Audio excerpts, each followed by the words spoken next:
Sugar. Sometimes all it takes is the faintest little thing to bring it all back. This morning it was the rain. That soft, steady patter against my kitchen window reminded me of that night all those years ago. You'd think after 40-some years, a person would stop feeling that shiver run down their spine.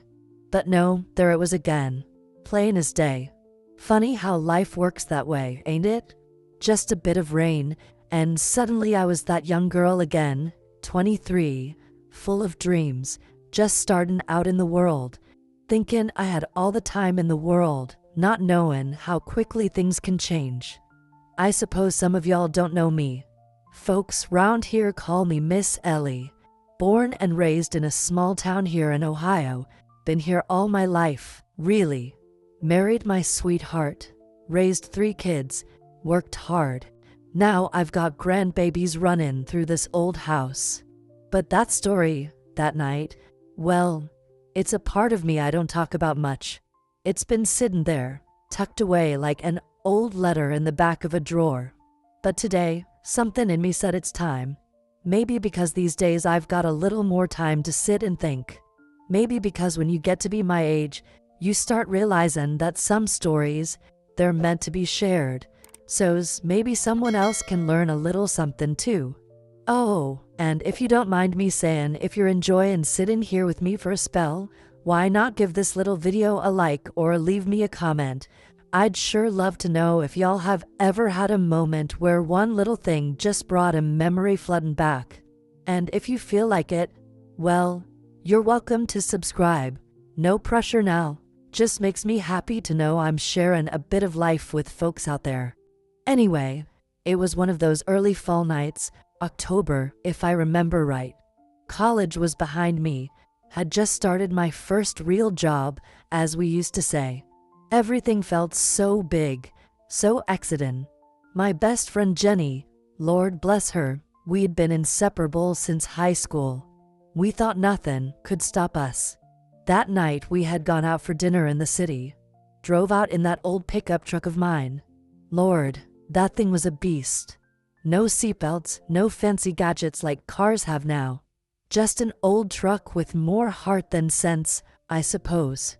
The rain had come in while we were eating. By the time we hit the road, the sky was dark as pitch and the road slick as could be. But we were young, didn't think nothing of it. We laughed, sang along to the radio, Jenny with her feet up on the dash. I can still hear her humming that old Patsy Cline tune. It felt like any other night. Nothing special, till it was. Why do I remember it so clearly after all these years? Well, some things change you. They mark you deep down where no one can see. And sometimes when you're sitting here in an old kitchen, listening to the rain and the tick-tock of an old clock on the wall, you feel the weight of it again. Not with fear, not anymore. More with gratitude, I reckon, that I'm still here to tell it. And today, I thought maybe I'd finally share that story. I reckon there's someone out there who might need to hear it. So, if you'll stay with me for a bit, I'll tell you how that rainy night near took me from this world, and how somehow I was given a second chance. I was born in a little town you've likely never heard of, tucked between rolling fields and wide open skies in Ohio. Back then the world felt so much slower, quieter. Folks knew each other by name, and Sunday afternoons meant sitting out on the porch with lemonade or sweet tea, watching the clouds drift by. My folks weren't rich by any means, but there was always a pot of something good on the stove, and plenty of love to go round. Mama had a way of humming old hymns while she cooked, and Daddy, well, he'd sit at the kitchen table, whittling or mending something, always with a soft smile tucked behind his eyes. I grew up believing in simple things. That kindness mattered. That hard work would see you through. That the good Lord kept watch over us even on the darkest nights. As a little girl, I spent my days helping Mama, running barefoot through the grass, chasing fireflies come twilight. Summers smelled of fresh cut hay and honeysuckle, and winters, oh, those crisp, Clear mornings when the whole world sparkled with frost. We didn't have much, but I never knew lack. What we had was enough. And more than that, we had hope. I was always a dreamer. Loved books, loved the idea of seeing more of the world beyond our little town. I'd sit by the window, shin in hand, imagining cities with tall buildings, trains that went on forever, oceans that stretched farther than the eye could see. But deep down, I thought I'd always stay close to home. Marry a good man, raise a family, maybe teach school or work in the little library on Main Street. Seemed like the life most girls my age imagined. But when I got older, I started thinking maybe there was more out there for me. College wasn't something a lot of girls from my town did back then. But I had a spark in me, and my parents, bless them, they encouraged it. Said if I wanted to learn, to go on and do it.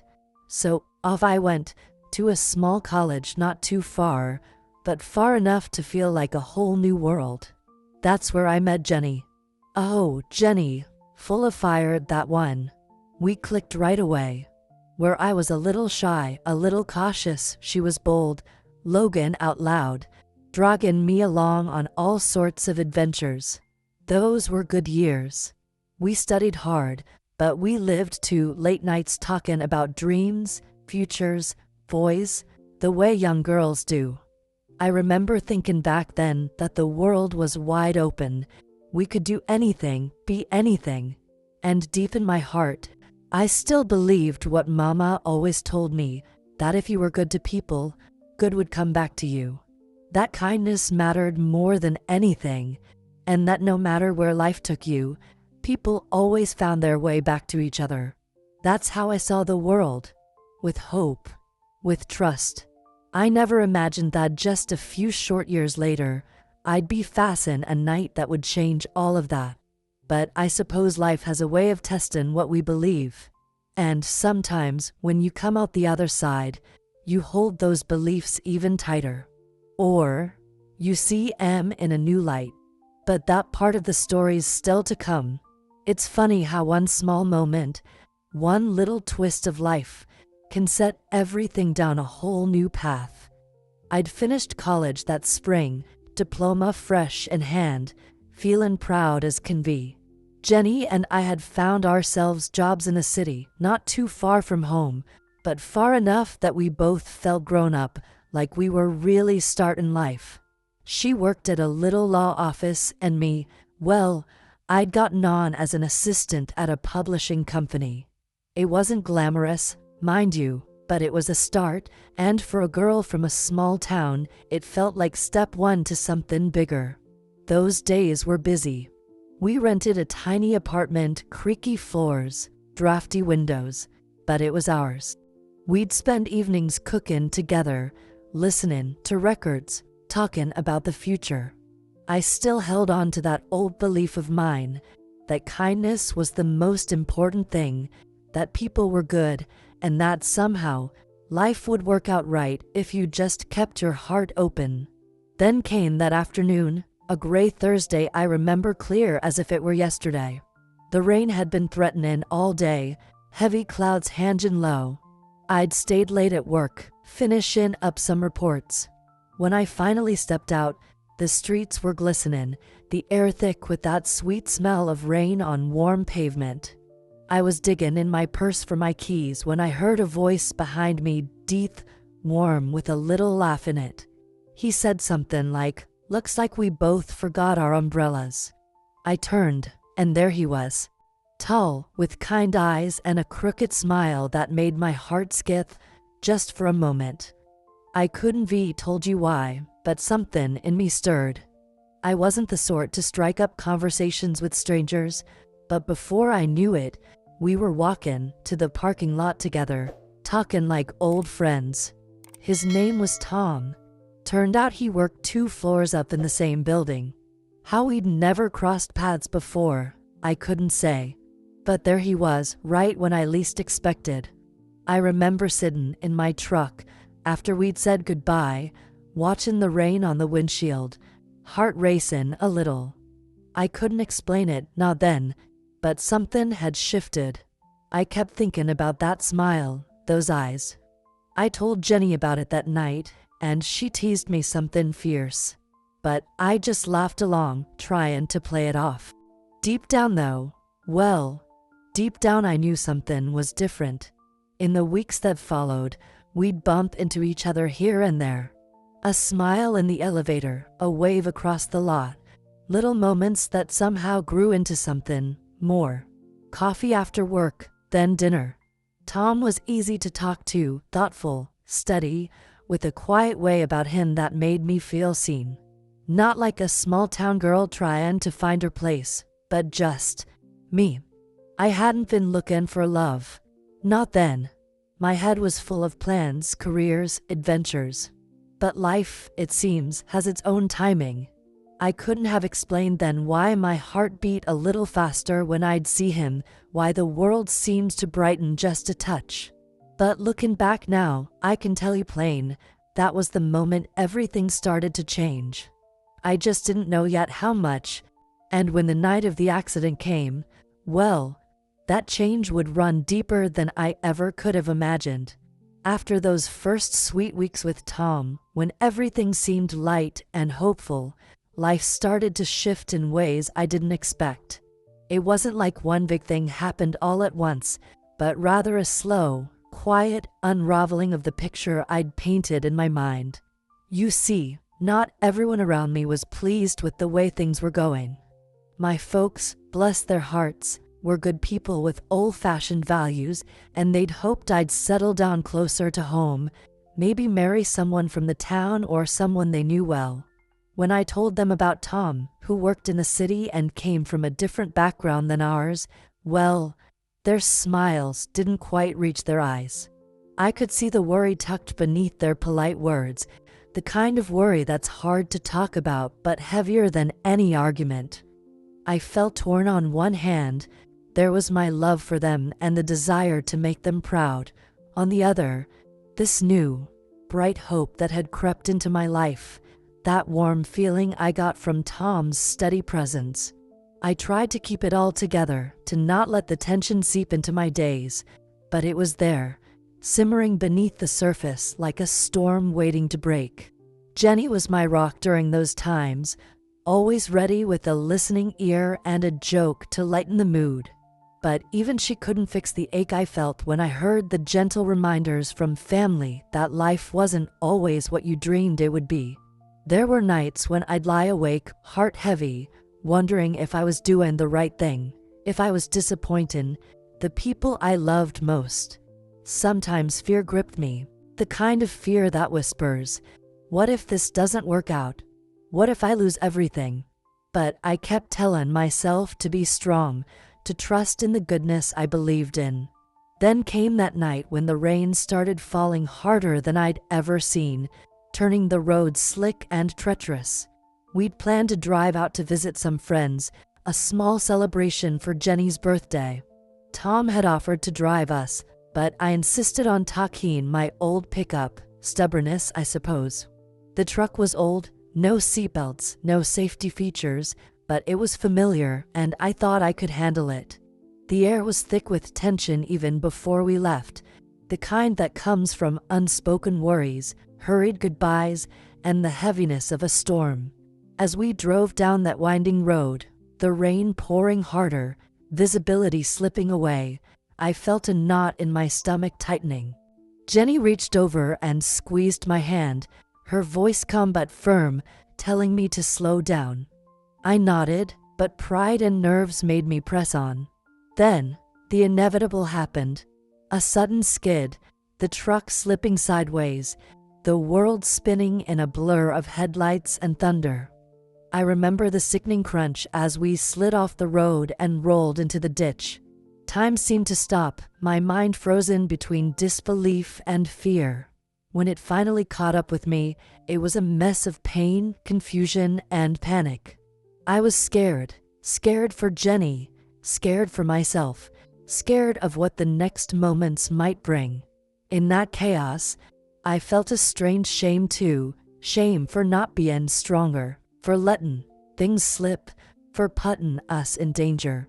The rescue came slow, the minutes stretching out like hours. Jenny, bless her, was the one who kept me grounded, whispering words of comfort despite her own pain. That night, in the ambulance, I realized that life had shifted in a way I could never have prepared for. The road ahead wasn't just about healing broken bones, but mending a heart full of doubt and fear. It was about facing the hard truths no one warns you about: the fear of losing yourself, the pain of changing dreams, and the challenge of finding new hope when the old one shatters. I didn't know it then, but those struggles were the beginning of a journey that would teach me more about strength and grace than I ever thought possible. I remember that moment like it was frozen in time.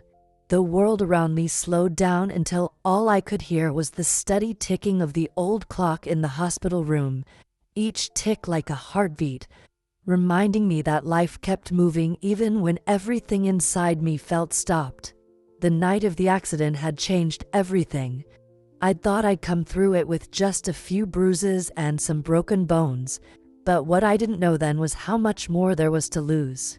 When I woke up in that sterile hospital bed, my body aching and wrapped in bandages, the first thing I saw was Tom's face, pale, strained, eyes filled with something I couldn't quite read. It wasn't the same look I'd fallen for, not the warmth and hope from before. It was fear. Fear that ran deeper than any injury. Over the days that followed, as nurses came and went and doctors whispered things I wasn't ready to hear, I began to understand the full weight of what had happened. The accident hadn't just left me with scars on the outside, it had cracked the foundation of my world. Tom and I tried to hold on, but the pain and the changes were more than we could bear. The man who once held my hand so gently now seemed distant, like a shadow of himself, and I could feel the love slipping away between us like water through tired fingers. One afternoon, after a particularly hard day of therapy, I caught a glance at his phone left unattended. It was a small thing, an accidental glimpse, but it shattered me. Messages. Not meant for me. Words I couldn't ignore. The betrayal cut deeper than any wound, and suddenly, all the hope I had clung to felt like it was crumbling. I sat there, heart pounding, the room spinning, trying to make sense of a world that had flipped upside down. How could someone I trusted so completely be the one who hurt me the most? I remember thinking, this isn't just about the accident anymore. It was about everything I thought I knew, about love, about trust, about who I was. Tears came unbidden, a storm breaking free after months of holding on. The weight of disappointment pressed down on me, and I felt a loneliness so sharp I couldn't breathe. But beneath the hurt, something else stirred, a quiet strength I hadn't known I possessed. I realized that the accident had taken much, but it hadn't taken me. It hadn't taken the parts of me that believed in kindness and hope, in the possibility of new beginnings. I made a choice then, hard as it was. I would not let this moment define me or break me. I would pick up the pieces and build something new, even if it meant walking away from what I thought was love. That decision didn't come easy. There were nights when the fear and sadness pressed in so close I thought I might drown. But with every tear, I found a little more of myself again. And as I lay in that hospital bed, staring out the window at the rain-soaked world, I promised myself that no matter how dark the night, the dawn would come. That promise carried me through the hardest days ahead, teaching me that sometimes losing something means making room for something better. And maybe, just maybe, that's what life is all about, finding the courage to keep moving, even when your heart is breaking. After that storm of emotions, after the breaking and the choosing, there came a long, quiet stretch that felt like walking through a fog. The world around me didn't stop turning, but somehow I did. Days slipped by like faded photographs, each one blending into the next with a dull ache that settled deep in my bones. I wasn't the same woman who had climbed into that old pickup on that rainy night. Something inside me had shifted, something I couldn't quite name, but felt in every breath.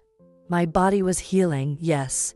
The doctors said I was lucky to walk again, but my spirit, that was a different story. I remember sitting by the window of that small apartment Jenny had helped me find, watching the seasons change while the silence inside me grew louder. The laughter and music that used to fill my days seemed distant, like echoes from another life. Friends tried to reach out, but I wasn't ready. There was a wall built between me and the world, made of fear and sorrow and a kind of stubborn pride that kept me from asking for help. I thought I had to carry it all alone, like some burden I wasn't allowed to share. Faith, which once had been my anchor, felt fragile and distant. I prayed quietly often, but the answers seemed slow in coming, and sometimes I wondered if the Lord was listening at all. I wrestled with anger too, at fate, at myself, at the things I couldn't change. It was hard to believe that kindness would still matter in a world that had dealt me such a blow. I questioned everything I'd once held dear. Was love really as simple and true as I'd believed? Could people be trusted? Could I trust myself again? Days turned to weeks, and in the quiet, I found space to think, to feel, to grieve. Jenny was a constant light, visiting when she could, bringing pie from Mrs. Henderson next door and reminding me gently that healing wasn't a straight path. She never rushed me, never pushed me to move on before I was ready. Those small acts of kindness, the soft presence of someone who cared without judgment, began to chip away at the walls I'd built. I started to see that maybe strength wasn't about pushing through alone, but about letting others in, about letting the cracks show so light could come through. My dreams of the future felt fragile, scattered like leaves in the wind. The bright plans I'd made for a life with Tom, for a career and family, were now wrapped in uncertainty. I had to learn to live with that unknown, to find meaning in a new kind of life. I took small steps physically, by going to therapy, and emotionally, by slowly opening my heart again. Some days were darker than others, but each morning I woke up and faced the world, even if just a little more cautiously. That quiet time taught me a lot about patience and resilience, about the beauty of simple moments, the warmth of sunlight on the kitchen floor, the sound of a child's laughter in the distance, the gentle turning of pages in a book. It wasn't the life I'd imagined, no, but it was still life. And slowly, I began to find peace in that. Not a loud or flashy peace, but a quiet, steady kind that grows when you accept what is and hold hope for what could be. I'm not the woman I was before that night, that's true. But maybe that's a good thing. Because I carry the lessons of loss and survival with me now, woven into the fabric of who I am. And if there's one thing I've learned, it's that even in the deepest silence, there's a song waiting to be heard. There comes a moment, even in the darkest of times, when the tiniest flicker of light breaks through the shadows, and that's what happened for me one quiet afternoon. I'd been living in that slow, gray place for months, feeling lost and broken, but on this particular day, something shifted. It wasn't anything grand or sudden, just a small thing, a gentle nudge from life itself. I was sitting in my favorite chair by the window, the same one Jenny had helped me move into after I left the hospital, watching the neighborhood kids play in the street. Their laughter was bright and careless, and for a moment, I felt a pang of longing mixed with something else, a hope. That day, Mrs. Henderson, my sweet neighbor who always seemed to know just when I needed a friendly face, knocked on my door with a pie in hand.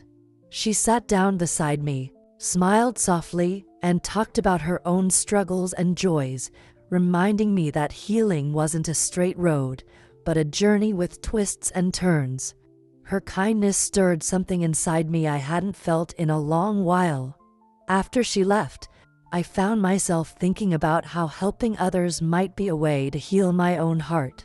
So, I began volunteering at the local community center, just a few hours a week, helping to organize small events, or simply listening to folks who needed company. It was slow, tentative work, but every smile I received felt like a small victory, every thank you a gentle balm to my weary soul. And as I gave a little, I found I was getting a little back in return. Around that time, I also decided to go back to school, not for a fancy degree or to chase big dreams, but to become a nurse's aide. It felt right, like a way to turn my pain into purpose, to be there for others who were struggling in their own ways. The classes were challenging, especially with my lingering injuries, but each lesson reminded me why I was doing it. I was learning not just about medicine and care, but about resilience and compassion. Tom was out of the picture by then, the heartbreak behind me, and though it hurt, I knew I needed to make space in my life for something new. Jenny cheered me on every step of the way, and my family, seeing the light return to my eyes, began to offer their support in ways they hadn't before. This fresh path gave me a reason to wake up each morning, a purpose beyond the pain and loss. I found myself looking forward to small things: a class project, a chance to help a patient, a walk in the park. It wasn't an easy journey, not by any means, but it was mine. Slowly, I began to see that my story wasn't just about what I'd lost, but about what I could still give, about second chances and the quiet strength that comes from rising after you've fallen. And while the past would always be a part of me, I started to believe that the future could hold something good, something hopeful, too. There was a day, not long after I started my classes, when I found myself standing in the attic of our old family home, surrounded by dusty boxes and forgotten memories. The light filtering through the small window caught the edges of old photographs, worn letters, and keepsakes from a life I thought I knew. For the longest time, I'd held onto those things like anchors, reminders of who I was before the accident, before the heartbreak, before the slow, painful healing. But on that afternoon, something inside me shifted. I realized that holding on so tightly was keeping me tied to a past that no longer defined me. I picked up a small, faded letter from Tom, one of the last ones he'd sent before everything fell apart. As I read those words again, I felt the old ache rise, but this time it was different. It wasn't just pain, it was a release, a letting go. I knew then that it was time to make a choice, not just about what to keep in that attic, but about what to carry with me in my heart. With a deep breath, I gathered those letters, the photographs, the souvenirs of a life chapter closing, and placed them gently into a box. I wasn't throwing away memories. I was choosing not to let them weigh me down anymore. That night, I took the box outside and left it by the roadside, trusting that it would find its way to someone who needed it, or that the rain and wind would carry it away like old leaves. It was a symbolic act, yes, but one that brought a quiet peace I hadn't felt in years. I chose to live beyond the pain, beyond the what-ifs and could-have-beens. I chose to live with grace, with forgiveness, most importantly, forgiveness for myself. I realized that the accident, the loss, the heartbreak, they were parts of my story, but they weren't the whole story. I was still here, still breathing, still capable of joy, love, and hope. I told myself I will live on. No regrets, no bitterness, just forward. And with that choice came freedom. Freedom to embrace the present and welcome the future, no matter what it held. It didn't mean forgetting. It meant accepting that life isn't perfect, and neither am I. It meant understanding that healing is a journey, sometimes slow, sometimes messy, but always worth it. From that day on, I carried a new kind of strength, one born not from denial but from acceptance. I found myself opening my heart a little more, daring to dream again, and stepping into each day with quiet courage. I began to see beauty in the small things, the way sunlight spilled across the kitchen floor, the gentle hug of a grandchild, The simple pleasure of a good book on a rainy afternoon. My past didn't vanish, but it no longer controlled me. I was the author of the next chapters, and I intended to write them with hope and love. That day in the attic was a turning point, a moment when I stopped carrying the weight of yesterday and started walking lighter toward tomorrow.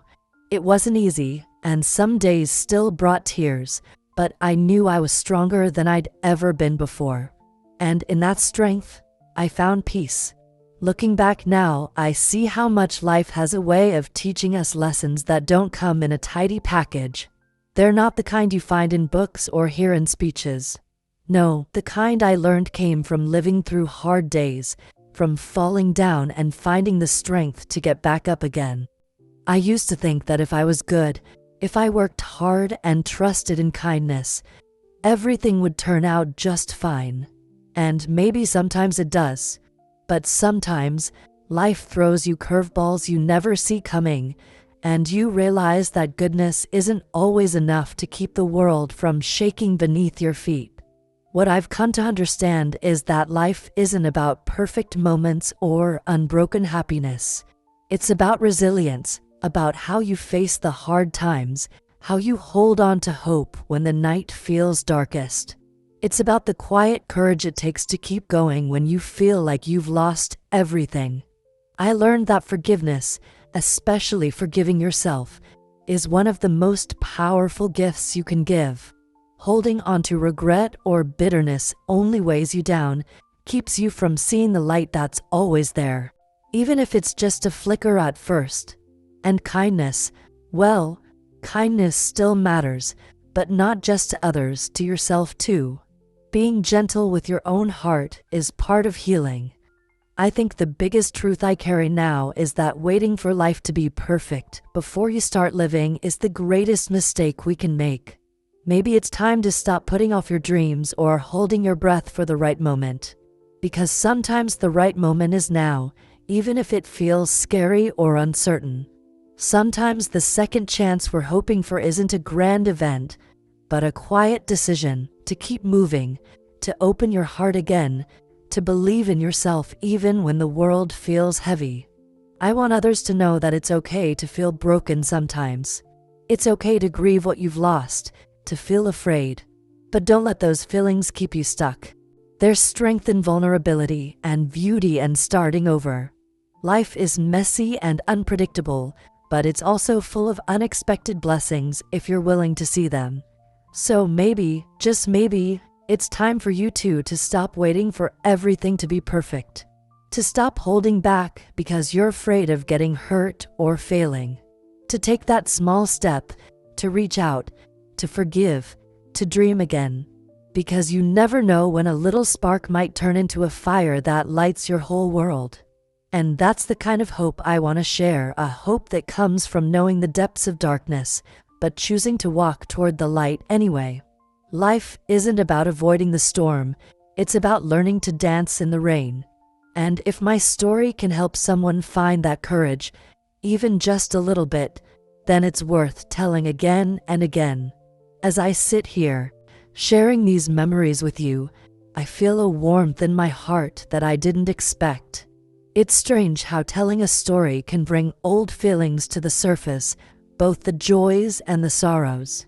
This isn't just a tale from long ago, but something living, breathing, part of who I am today. You see, life has a way of weaving the past and present together in ways we don't always understand. Sometimes it feels like the people we loved, the moments we thought were gone forever, still walk beside us, whispering in the quiet corners of our days. I think about Tom sometimes. About that first smile that caught me off guard on a rainy afternoon. I wonder if somewhere deep inside, he remembers too. If the echoes of what we had still linger, just beneath the surface. Maybe love isn't always neat or simple. Maybe it doesn't always end the way we expect. But I believe it's real, and I believe it matters no matter how many years have passed. And you, dear friend, as you listen to the story, I want you to carry something with you. Life isn't just about what happens to us, but what we choose to do with it. The heartbreak, the healing, the hope, they're all parts of a journey that shapes us, that teaches us about courage and kindness. I hope my story reminds you that no matter how dark the night may seem, the dawn is waiting, ready to break through if you let it. And so, I ask you, from one heart to another, do you believe that true love should find its way back? That some connections, no matter the distance or time, are meant to last beyond the years? Sometimes, in the quiet of the evening, when the house is still and the rain taps gently on the window pane, I swear I can feel a presence, a memory that doesn't fade. It's a comfort, a whisper of something beautiful that once was and might still be. Life is full of mysteries, isn't it? And maybe that's the greatest one of all, how love can endure, transform, and surprise us when we least expect it. Thank you for sitting with me today, for listening to my story. I hope it touches your heart in some small way, and maybe it inspires you to cherish the moments, the people, the love you have now. Because in the end, that's what truly matters. And remember, no matter where life takes you, you're never truly alone. Sometimes, I think that's the most precious thing we can hold on to. So tell me, what do you think? Does love really find its way back? I'd love to hear your thoughts. Until then, take care of yourself, hold your loved ones close, and never stop believing in the power of a second chance.